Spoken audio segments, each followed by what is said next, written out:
جی جو deputy commissioner Narowal ہیں، اور اگر آپ یہ بورڈ دیکھ رہے ہیں، ہم 18 گھنٹے سے دفتر کے باہر کھڑے ہیں.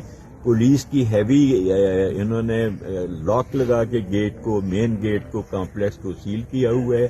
اور ہمیں نظر آ رہا ہے اندر سے جو ہمارے ریٹرننگ آفیسر، پریزائڈنگ آفیسرز وغیرہ آتے ہیں، ان کو دھمکایا جا رہا ہے. جہاں کہیں ہم پی ٹی آئی کے حمایت یافتہ امیدوار ہیں، میں ہوں، چودھری علیم طارق ہیں، نیچے پروونشل اسمبلی کے اندر دوسرے امیدوار ہیں، اگر وہ ہے تو ان کو علیحدہ بٹھا کے ان کو کہا جاتا ہے کہ یہ چینج کریں.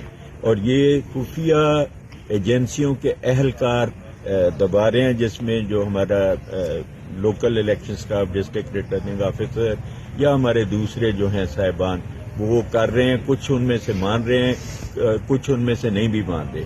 یہ صورتحال ہے، ہمیں اندر ہی نہیں جانے دیا جا رہا. ہمیں بارہا ریکویسٹ کی ہے، آج ٹیلی فون ارلی مارننگ سے کھلے ہیں، میسیجز بھی کیے ہیں ہم نے ڈسٹرکٹ ریٹرننگ آفیسر کو اور اپنے ریٹرننگ آفیسرز کو کہ ہمارے پاس رزلٹ ہے. ٹرانسپیرنسی کی یہ ضروری ہے کہ وہ کمپیئر اور کنٹراسٹ کریں، تاکہ ایک ٹرانسپیرنٹ الیکشن کا ہونا بڑا ضروری ہے، جو انفارچونیٹلی نہیں ہو رہا.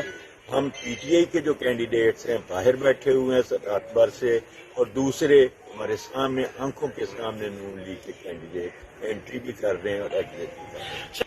یہ NH-76 کے ہمارے تقریباً 70-80% یہ ساتھ ساتھ آ رہی ہیں، رات بھر آتے رہے ہیں. اس میں کلیئر میجارٹی سے ہم ون کر رہے ہیں. اگر اس کو مینیپولیٹ نہ کیا گیا تو کوئی وجہ نہیں ہے کہ ہم کافی ہزار کی لیڈ سے ہم پی ٹی آئی کے جیتیں گے. تقریباً 2/3 آ چکے ہیں. ابھی چونکہ ہم ادھر بیٹھے ہیں پیچھے الیکشن آفس میں، مجھے لگتا ہے کہ ابھی تک اور کافی آگے ہوں. لیٹسٹ فگر نہیں ہے، لیکن ایک پیٹرن واضح ہے کہ عوام نے عمران خان کے حق میں ووٹ ناروال میں دے دیا.